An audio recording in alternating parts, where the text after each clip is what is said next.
and welcome to Get the Table, another Wrestling Roundtable discussion podcast. I'm Adam Wilborn from WhatCulture, joined by the Dadley boys of WhatCulture to discuss another burning wrestling issue. But before we get into it, if you're a fan of this sort of thing, make sure you subscribe to WhatCulture Wrestling on either iTunes or Spotify for daily wrestling podcasts where we review Raw, SmackDown, pay-per-views, we have interviews, more roundtable discussions like this, and a roundup of the week, complete with a bloody good quiz, of course, on WrestleCulture. But gents, the question I want you to answer today is, what are the best and worst last-minute pay-per-view changes? All relating, of course, to Kevin Owens replacing Kofi Kingston at this Sunday's Fastlane pay-per-view.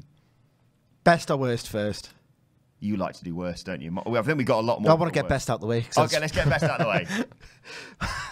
I'm not that much of a dick, honestly. I'm a bit. I am a bit. My favourite last-minute pay-per-view change of all time came very recently at last year's Survivor Series, because I don't think it was a great match between Brock Lesnar and AJ Styles, but I didn't necessarily want to see it again. Not that I didn't want to see it, but I wasn't pumped. I wasn't hyped. I was hyped for Brock Lesnar versus Daniel Bryan the moment that Brock Lesnar came back in 2012, because I know Daniel Bryan intimately from his Ring of Honor days. I know how good he is against a much larger, physically superior opponent. He had a fantastic series with Takeshi Morishima. He just excels against everybody, but particularly when not necessarily fighting from beneath, but like strategizing against a much bigger guy. And it was a bit strange at the time because he turned heel and then was a week away from wrestling another heel in Brock Lesnar. So I think people were a little bit cautious, apprehensive about the dynamic. But my God, I don't like the word tweener. You see it on Squared Circle and social media. God, he was such a great tweener. Like, does a tweener really exist for me? I can pick about 5. This was the greatest tweener performance I've ever seen. And the reason why I love this match and why I love the change is because he took a challenge on. How do you do a heel versus heel match? That's, again, another myth that fandom has created that doesn't, for me, really exist. And yet, what an incredible match it was. And the reason why I loved it was because it was like a really good meta storyline of how they used their real-life characters, particularly Brock's, to inform the drama. But it also doubled as this perfect traditional clash between David and Goliath. And it took me on the lowest of lows to the highest of highs, because about for the first 8 minutes or so, I was just sunk in my armchair at home, just going, don't do it to Daniel Bryan. Like, don't do this rubbish. We get it, man. Brock Lesnar's massive and he can hurt people and no one get not least on Bryan. This is it. I know. It's like, I get it. I've seen it before. Don't do it to Bryan, because as much as I wanted that match, Daniel Bryan wanted that match, and he, on his 2-year hiatus from injury, when it was thought he was not coming back, he was devising the way to lay out that match, because it was just a personal dream project of his. And to manipulate the people like that into thinking, oh, it's just going to be a stupid Brock match, it could be anyone, but why do this to Bryan?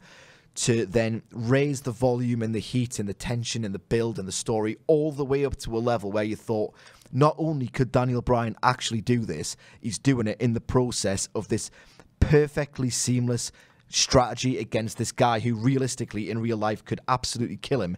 And like, he was scraping his face off with big boots, he was clubbing him across the face. It was just pro wrestling magic for me. Absolute magic. One of my favourite matches of all time. You can't really overstate the gap between Bryan at the start and Bryan at the beginning.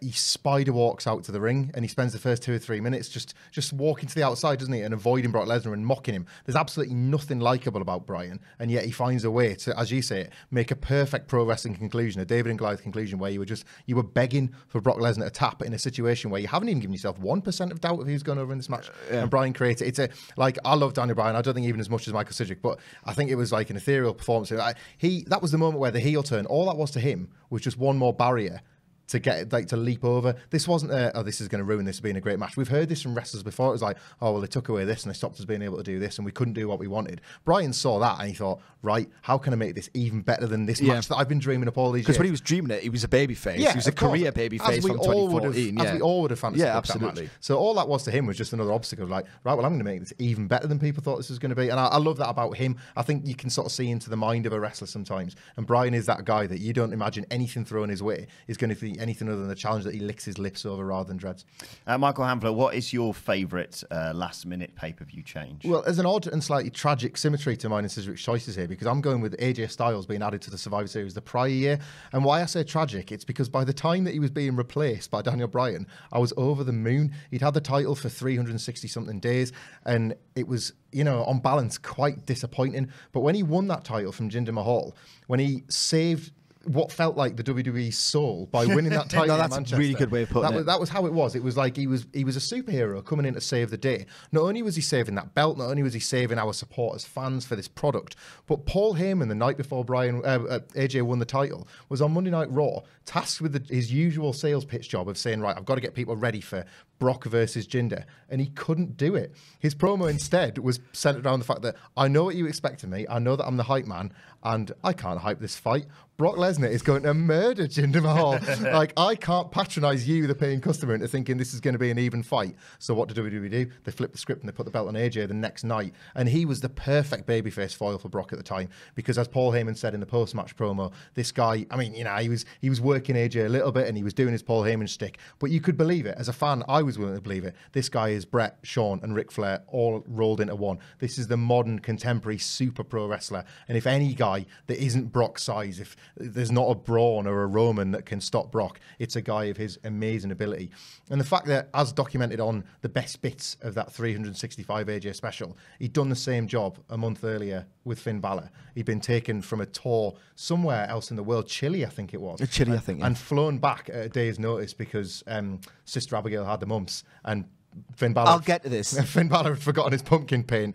That, like, to get the match that we got against the Demon was absolutely fabulous. It was probably AJ's best ever month as a WWE wrestler. I can't think of like another time in his career where things are going to fall as neatly as they did for him. Yeah, it was a great match, and it was also arguably just the relief of, oh, thank God it's not Jinder and Brock, especially because they were so close to that India tour, and you're like, how are they going to do this with all these shenanigans? I was going to mention TLC 2017 for AJ Styles, Finn Balor, or for the fun of Kurt Angle cosplaying as a member of the Shield. But my favourite last-minute pay-per-view change has to be the Hardy Boys at WrestleMania 33. A lot of the guys in the office obviously were there. The way they described that reaction was incredible.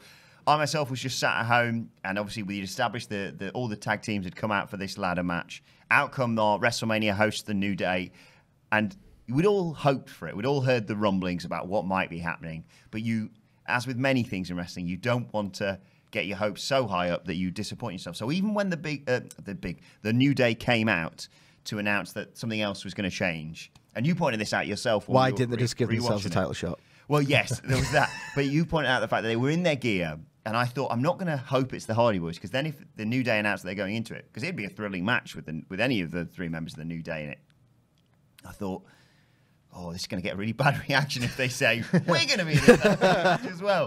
And then they said, who could it possibly be? They split apart, out come the Hardy Boys. It was an incredible reaction. It's one of the best WrestleMania moments in my memory for me, in terms of surprises, certainly. And I absolutely It's a modern classic, isn't it? Yeah, an absolute modern classic, because it was just the right time for them to come home. Let's face it was home for them.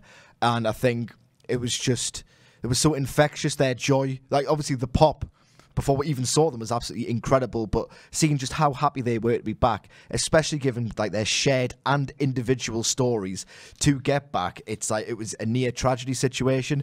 So it was just wonderful because of, and beyond that, because they were just a great act, an absolutely great act. And just to go back to your point, the reason why I didn't actually let myself believe it was going to happen is because literally 24 hours before they wrestled a ladder match on Sunday, they wrestled a ladder match on the Saturday night against the Young Bucks, and it was like absolutely insane, like crazy, like what really bruising match. Yeah, really bruising. Like some of the bumps out there, the Bucks took were just absolutely unbelievable. So I thought, right, okay, save their return for the post-Mania Raw and have them go over in a 3-minute squash, because surely that's all their bodies are capable of at this point, because they're aging, they've been in these matches for years, and yet they wrestled a ladder match at WrestleMania, and that in itself made you realise, hang on, this is why they're getting this pop, because they are a pair of absolute warriors. I think Cedric making the point there that there would be nothing inherently wrong with saving them for the post-WrestleMania Raw. It's something you can fantasy book in your mind. It does speak to the nice side of Vince McMahon that on occasion, and we're going to get to exceptions that prove this,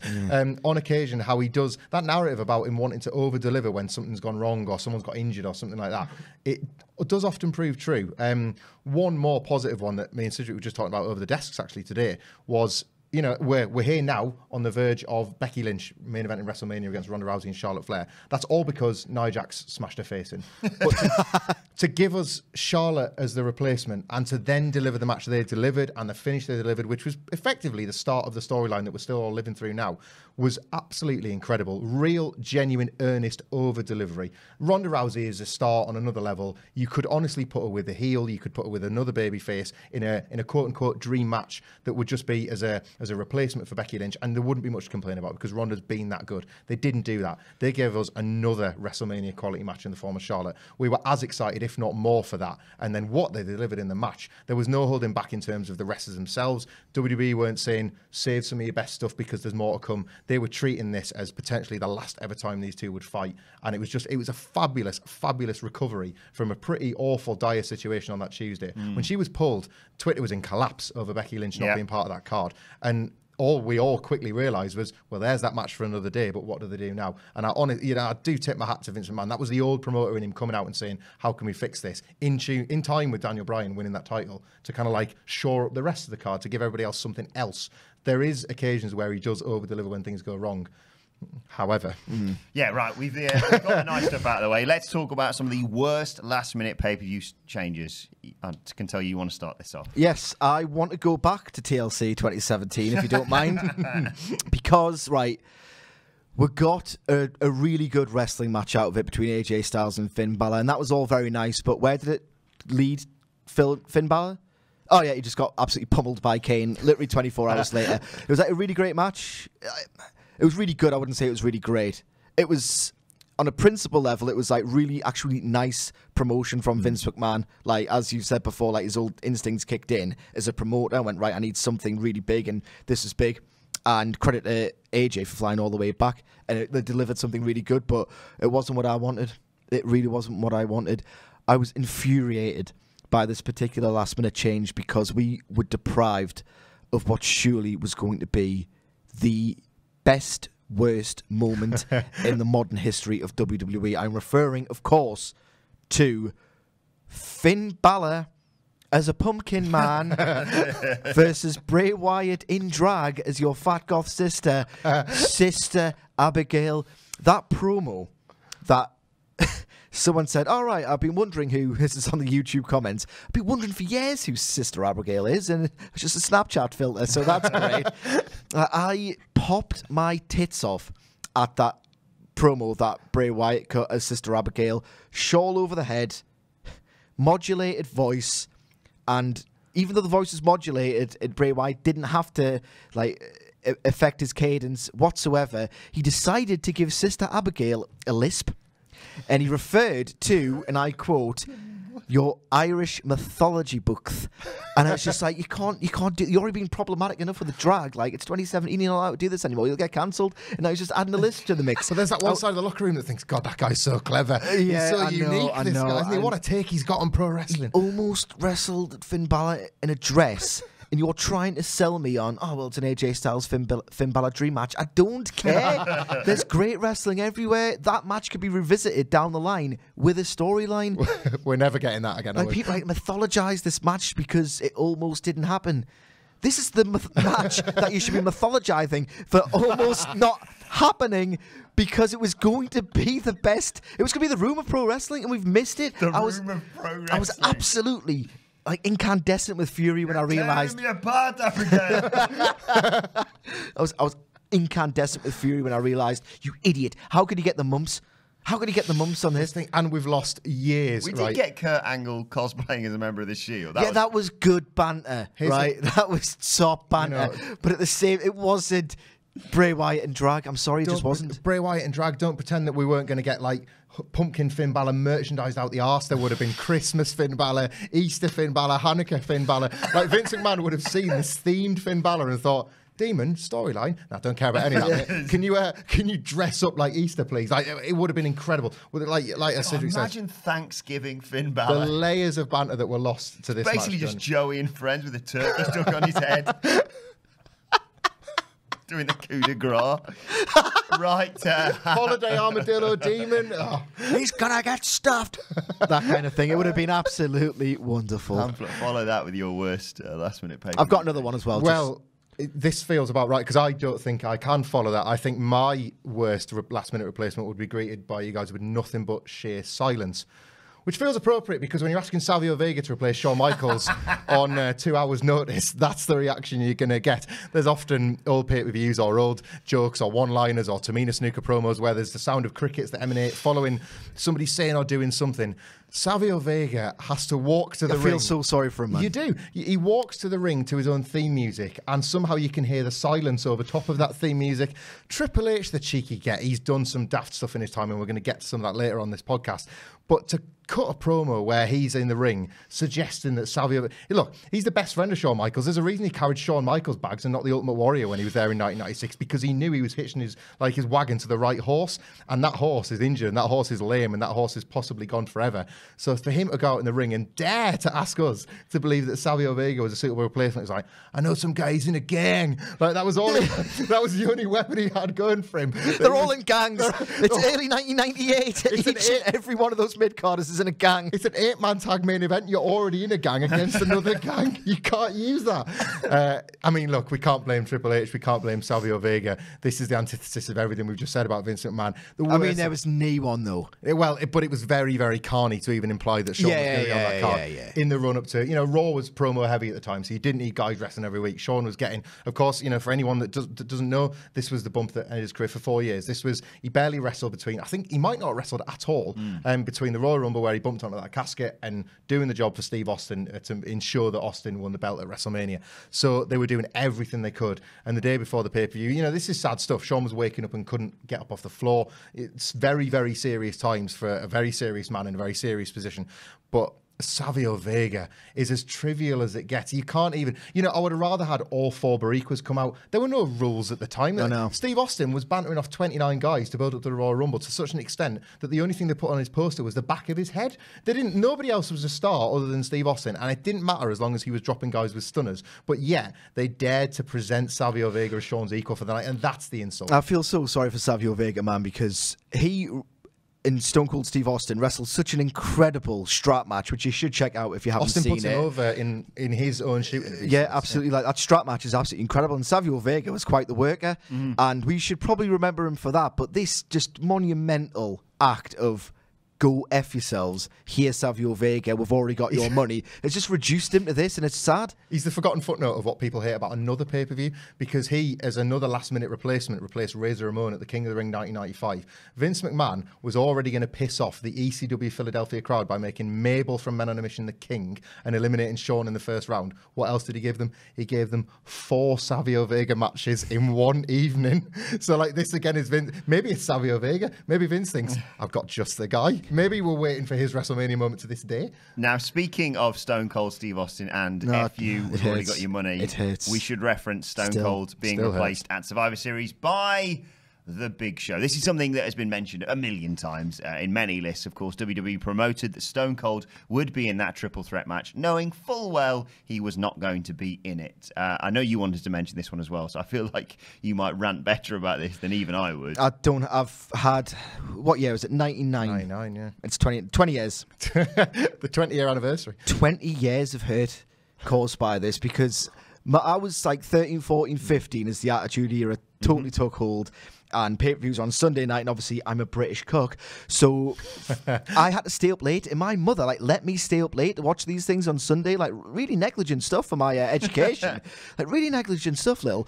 But so I was excited, I was giddy, I was staying up late. It's like this match was absolutely massive at the time, absolutely massive. I know Triple H wasn't quite all the way over as a main event talent, WrestleMania worthy, but it was WrestleMania worthy, and like Jesus Christ, thank God that Michael Cole hadn't been programmed to become the robot that he is now, because he would have been screeching WrestleMania worthy at Survivor Series. But it was, they didn't need to sell it like that, because it so evidently was. And for them to take what was actual money, not this network stuff where I can just miss, weeks and weeks of watching it, and then I can feel like, well, I can watch like an old Clash of the Champions from the NWA and feel like that's worth a tenner. Like, it's different times. It's a lot of money to spend on one event that I had to ask my mum for and my dad for to give us what? The Big Show? They didn't even like the Big Show. They were well in the process of just conditioning you to realise, oh, what an absolute bust this guy is. He sucks. He's terrible. He's the new Stone Cold Steve Austin, and he's the WWF champion. Yeah, it's the fact that he wasn't just inserted into this match. Arguably, that would have been excusable with the whole, running over Stone Cold storyline and, Rock, Triple H, fine, whatever. It's the fact they put the title on him as well. But it's shocking as well. They put the title on him, and I feel like maybe they felt like they had to do that, otherwise it would have just like ruined him. I don't know what it was. He was days removed from obviously attending his father's funeral, so it was a hard time for the Big Show. He just body surfed on a coffin. So it'd been all been there. It'd been a big week for the Big Show. This is the thing, right? If this was a house show, they would offer refunds at the start of the night, and yet this was a pay-per-view that people had dropped £15 or $20 or whatever it was, and they said, no, we've already got your money. Like, there would be untelevised events where they deal with the situation better than they did on the third or fourth biggest show of the year. What really annoyed me about this is, like, it was just so, like, just bad. Like, they've took your money through unfair means. They've replaced your absolute favourite star with someone who they've told you is a total bust. And this is a betrayal of the Austin character. Like, his whole act was, he is an absolute avatar for the working classes. Like, the blue collars all gravitated towards him, and rightly so, because he was authentic as it gets, completely unpretentious, and they've just completely robbed the working class fans of the WWF that gravitated towards him, all for something that they could have just dropped a couple of 100,000 buys on, took it on the head and said, like, you know what, it's going to have to be the Big Show, lads. Does it have to be? Who was your ideal replacement? I really wanted Test. It sounds daft in hindsight. I appreciate how stupid that sounds, but he was there. He was still with Stephanie McMahon at the time. He was with the McMahon family over Austin's prone body after he'd been run over. He was a babyface that the fans believed in, that could theoretically be Vince's hand-picked replacement to try and... And we were stupid. We just saw like a tall guy with long hair and thought, I like Kevin Nash. Yeah, exactly. Yeah, like I'll take this slightly younger Kevin Nash. I'd take the older Kevin Nash. I don't have him replaced. But no, like the other, I'd say, like, as well, a different time. I can confidently say this would not happen now. The invaluable Wrestling Observer archives tell us that they knew 8 days before this pay-per-view that Steve Austin probably wasn't going to be good to go, and yet they didn't use the Raws and the SmackDowns they had in between. We've seen it literally in the last 12 months. This wouldn't happen anymore. This is cheap stuff. They're better than that now.